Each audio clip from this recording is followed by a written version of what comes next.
कहा जाता है कि जब बिखरे हुओं को व्यवस्थित किया जाता है तो मन स्वतः ही व्यवस्थित हो जाता है।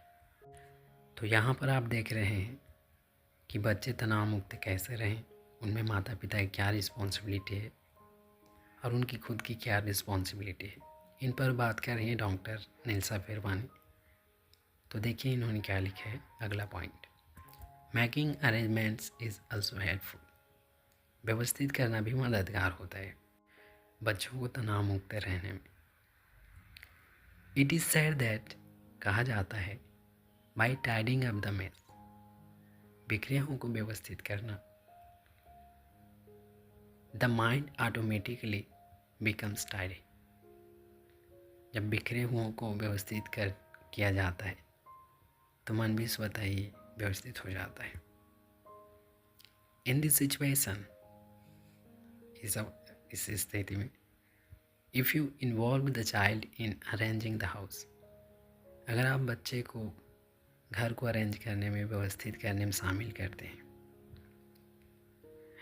Then the child will feel his stress reduced, तो वह बच्चा भी अपने तनाव को कम महसूस करेगा और and will also be field with a new energy, और एक नई ऊर्जा से, नए उत्साह से भर जाएगा। इफ़ यू वांट, अगर आप चाहते हैं, you can ask him to arrange his books and clothes in the cupboard.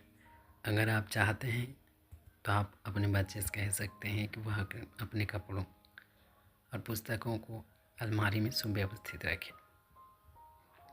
Apart from this, इसके अलावा, you can decide that he has to arrange the dry clothes of the day and keep them in the cupboard. तो आप यह तय कर सकते हैं कि बच्चा दिन के सूखे हुए कपड़े को व्यवस्थित करे और अलमारी पर उसे रख दे। बट कीप इन माइंड, पर याद रखिए, this activity should be done, यह काम किया जाना चाहिए during a break from studies. Study से जब बच्चा ब्रेक लेता है उस समय आप यह काम करने को उसे सौंप सकते हैं। तो यहाँ पर कहा गया कि अगर आप पढ़ाई कर रहे हैं, आपका एग्ज़ाम है, तो आप जब आपके ब्रेक का समय होता है तो आप इस तरह काम में शामिल हो सकते हैं। आप कपड़ों को अरेंज करने में, उन्हें अलमारी पर रखने में, और इस तरह से अगर आप काम में शामिल होते हैं तो आप अपने तनाव को कम करते हैं और एक नई एनर्जी प्राप्त करते हैं। और इसी तरह से अगर आप पेरेंट्स हैं तो आप अपने बच्चों की देख रेख कर सकते हैं। आप जब उनके ब्रेक का समय होता है तो आप इस तरह काम सौंप सकते हैं।